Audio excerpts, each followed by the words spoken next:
Čaute priatelia, ja vás pozdravujem z Pupo Records štúdia. Dneska tu mám mojich dvoch hostí, influencerov, tiktokerov, Profiboy. Ahoj, zdravíčko. Alex a Kate. Dneska máme tu takýto rozhovor, taký freestyle. Dneska to není Pupo Records Showcase. Showcase sa bude natáčať zhruba o mesiac, o dva, nové diely, lebo máme toho teraz štúdiu veľa, ale dneska kamošom som poskytol to takto priestor, že spravíme taký krátky rozhovorík, že niečo vyspovedáme, dozvieme sa, lebo pripravujeme nejakú skladbu a tak. To sa dozviete potom, ale ideme hneď z hurta na to. Profiboy. Áno, počúvam. Ako vlastne vzniklo to, že ty si išiel na TikTok a že si vlastne sa stal Profiboyom, že si dal túto prezývku? Kto ti ju dal? No, moju prezývku Profiboy mi dali moje moderátorky. Aha. Moje moderátorky sa zhodli na tom, že aby som si dal meno Profiboy. Aha, čiže priamo na TikToku tie moderátorky, hej? A ako si vlastne ty došiel k tomu, že TikTok ideš robiť? No, ja som si založil TikTok a začal som kontentom, že idem pomáhať chorým detičkám. Aha, okay. A slobodným mamičkám. To je môj kontent na TikToku, pomôcť. Jasné. A ty, Alex, teraz môžeš dať Alexovi, budeme sa takto striedať s otázkami, že jednu otázku dám Profiboyovi, jednu dám Alexovi. Alex, ty si ako začal s TikTokom? No, s TikTokom som začal proste... Zaujali ma tieto streamy, ja som kúkal teda malú šéfku, proste zaujali mi tie duely, proste bavilo ma to sledovať, tak som chcel niečo také isté napodobniť. No, nen i také isté, ale proste svoj, akéby proste... Svoj taký content si chcel spraviť. Tak ma tak napadlo, že s mamou si založíme spoločný účet Alex a Kate, pretože na TikToku nemôžeš vlastne byť live, keď nemáš 18 rokov. Aha, a odkedy môže byť na TikToku? Od 18 rokov, ale na TikToku ako od 13, tak 13. myslím, že to je. Čiže ty máš ako s maminou, máš, že Alex a Kate, áno, máš ten TikTok, áno, hej? Áno. Čiže takto ste vy začali. Hej, vlastne takto sme začali. Si začali. pozeral tie videá a ste sa rozhodli, že by si začali ty nejaký robiť svoj vlastný content. Áno. Však to je super, lebo dneska je ľudia moderná doba, dneska musíte ísť s dobou. A keď nejete s dobou, tak choďte domov. Dobre, teraz môžeš dať Profiboyovi dám otázku. Čo ste dneska varili? Kamaráde, dneska žena robí asi rezné šalát. Dobrý štiel. Alex, vy čo varíte? Však ľudia mu to popozúva. Vieš čo, neviem, čo dneska varíme, lebo my sa dneska najeme túto vonku, ale neviem, čo mama dneska varí. OK. Ale niečo dobré to bude určite. No dobré, tak potom dojdem sa nájsť. Ideme teraz na Profiboya. Ideme takú obsiahlejšiu otázku. Ako to začalo vlastne s tvojou dcerkou, malou Julkou, šéfkou? Tak, malá furt ma pozerala a vyprávala mi, tatinko, ja chcem mať tvoj TikTok, tak začala dávať krásne videjka, kde som jej založil účet, dávala krásne videjka, čo sa týka tancu, spevu. Áno. A potom sme začali duelovať, čo sa týka, a strašne ju to baví malú, ide hore a ja som na to veľmi hrdý, na moju dceru, že ľudia ju zbožňujú a ide si svoje. Čiže začiatok bol ten, že ty si mal TikTok a ona potom chcela... Ona chcela mať svoj účet. Účet chcela... Ty ju máš tiež s maminou, alebo tak. Áno, takisto chcela účet, že ona si spraví svoju komunitu a strašne ju to baví. Strašne. No super. Tak čo viac dodať? A ja som si všimol, že malá spieva, že aspoň tak som podľa videí, a ona chodí niekam na spev? Áno, chodí, venuje sa tomu už pomaly rok, sa venuje spevu, ale chceme ju ešte prihlásiť, keď voláte do Bratislavy, herectvo a spev. Originál konverzácia, áno. Že nejaké konzervatórium. Áno. Dobre, teraz môžeš dať mikrofón Alexovi. Alex, ty by si čo chcel robiť? Akože keď budem dospelý? Áno, no príklad stredná škola, čo by si, aké máš plány? No na strednú školu by som chcel ísť, čo je zamerané nejak na spev a herectvo, tak to jak by chcel ísť teda aj Julka. Čiže konzervatórium tiež. Áno, na konzervatórium. A ty sa teraz venuješ hudbe? Alebo áno, čomu sa venuješ? Teraz sa venujem hudbe a teda tým sociálnym sieťam. A robíš aj okrem toho niečo iné, nejaký šport alebo niečo tak? Šport, no venujem sa takto ako doma, lapujem si s otcom MMA. Aha. Chodil som teda na tréningy Áno, Bratranec ma trénoval v jednej takej telocvični, áno. kruhové tréningy a Čiže aj šport robíš, aj tú muziku. Áno. Hej? No dobre, tak teraz rovno navedzíme na ďalšiu otázku. Môžeš to dať si najprv Profibojovi a potom tebe, že ako ste sa vy dvaja dali dokopy? No, on nás začal sledovať, my sme chodili sledovať, on chodil nás podporovať na TikToku, my ich sme chodili podporovať, on mal svoje duely a takto sme sa chodili navzájom, potom nás oslovil Alexkov otec, ti nechceme spoluprácu s Julkou, niečo pekné naspievať a my sme automaticky s tým súhlasili, aby sa dali hore. Či Alex Kate a moja dcéra. Jasné. A teraz, Alex, aké máš ty z toho pocity? z tohoto spoznania, no mám z toho dobré pocity. Podľa mňa máme dobrý vzťah s Profibojom a dobré mám z toho pocity. A čo hovoríš na tú spoluprácu s Julkou a túto pesničku, ktorú pripravujete spolu? Veľmi sa teším z toho. Nikdy som nečakal, že niečo takéto vôbec bude. A som vedavý, jak sa to ďalej vyvinie, ale podľa mňa je to super. Alex, ako sa ty cítiš u mňa v štúdiu nahrávacom a ako to tu vlastne začalo? Povedz trošku divákom, že ako to tu je. V tvojom štúdiu sa cítim veľmi príjemne a jak keby proste doma. Začalo to tak, že ty sa poznáš teda aj s mojou rodinou, s mojim bratrancom, aj s mojim otcom. Aj s detkom. Aj s dedom, áno.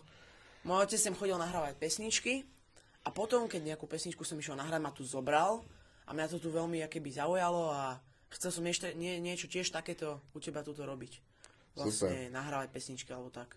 Milí diváci, ja musím povedať, že Alex je veľmi talentovaný chlapec, veľmi dobre spieva, krásne intonuje, má super hlas a myslím si, že pesnička, aj samozrejme aj malá Julka, to je výborná spevačka na ten vek. Skrátka má krásny talent, je to tam počuť, že je to tam, že je to skrátka v krvi a myslím si, že pesnička sa vám bude páčiť, lebo ja som nečakal niečo také, že to také až dobré bude. A ty máš z toho aké pocity? Aj z nahrávania, kľudne povedz, ste to tu robili. Ja som tu po druhý krát a sa tu veľmi dobre cítim. Pocity mám také, že nahrávania je to veľmi dobré, čo sa týka aj majiteľa tohoto štúdia. Dobre. Hodnotenie dávam, privítanie veľmi dobré a čo sa týka nahrávania topka. Takže ja toto štúdium odporúčam každému jedno, kde si môžete pozrieť Pupo rekord. Ďakujeme krásne za hodnotenie. Ideme ďalej. Profiboj. A vysvetlí nám, ako to vlastne na tom TikToku funguje.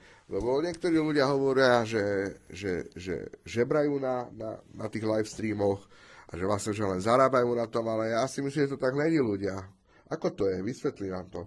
No, prvom rade sa musím vyjadriť, žobranie znamená úplne niečo druhé. Žobranie je podľa mňa, keď sa postavím niekde pred obchod alebo pred kostol. To je žobranie a prosím ľudí. Ale toto je TikTok, platená platforma, kde ľudia posielajú coiny TikToku a TikTok posiela nám coiny. Áno.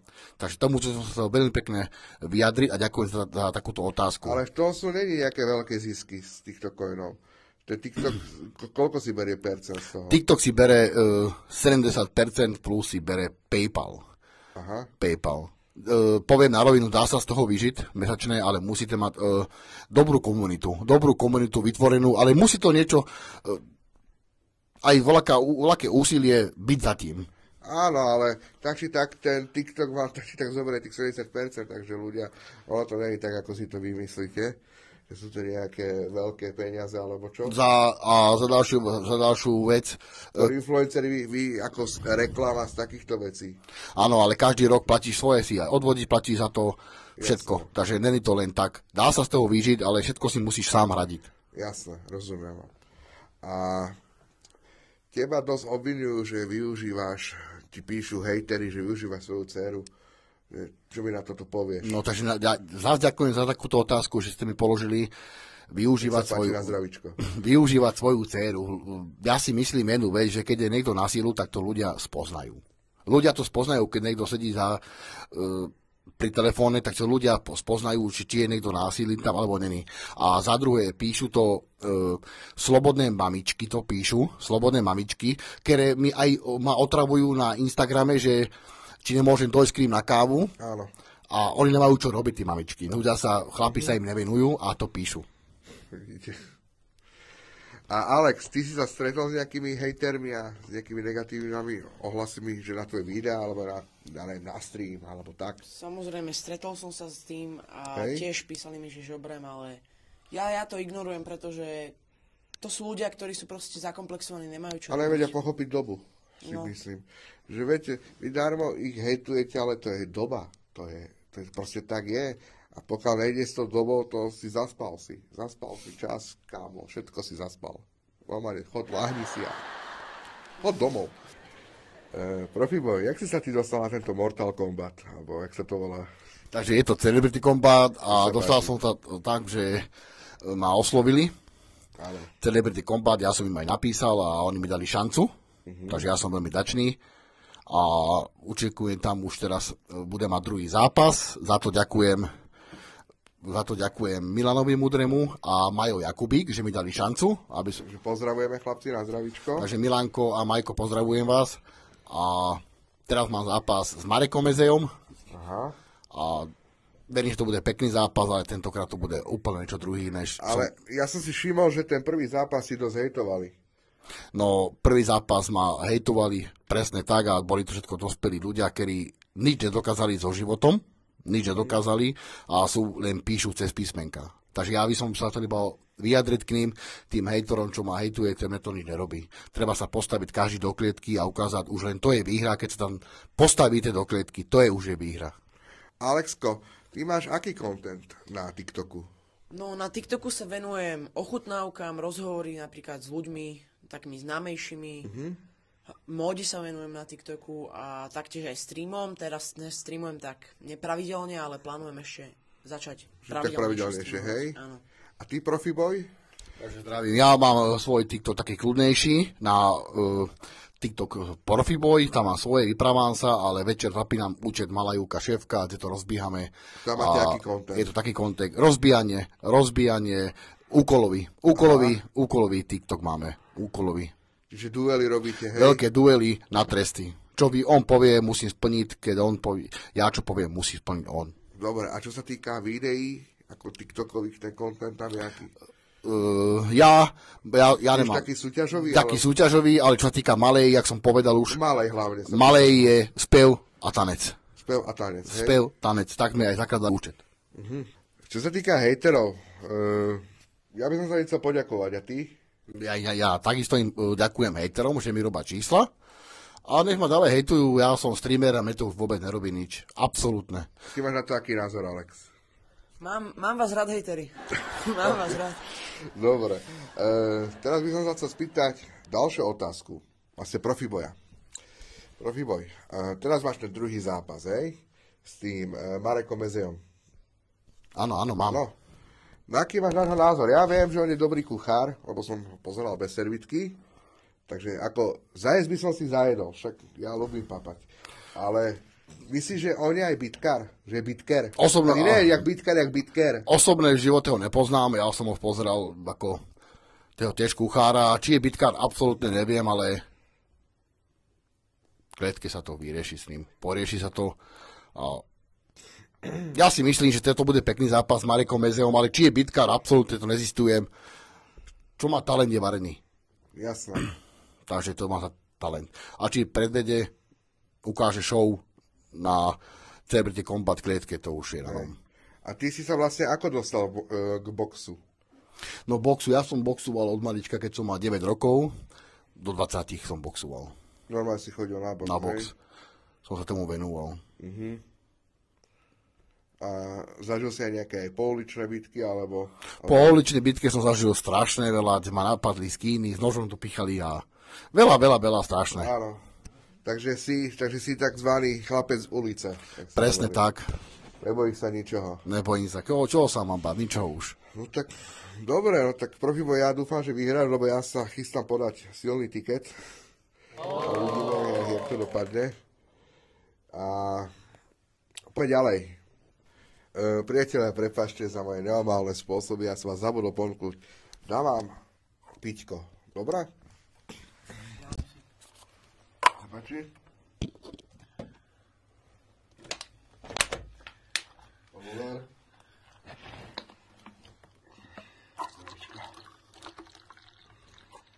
Ďakujem.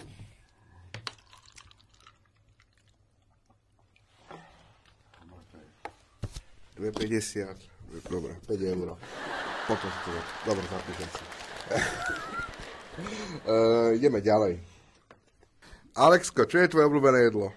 Moje obľúbené jedlo, mám ich viac. Brinzové halušky, burger, kebab, ale keď sa dá, tak ne fast foodové, ale domáce.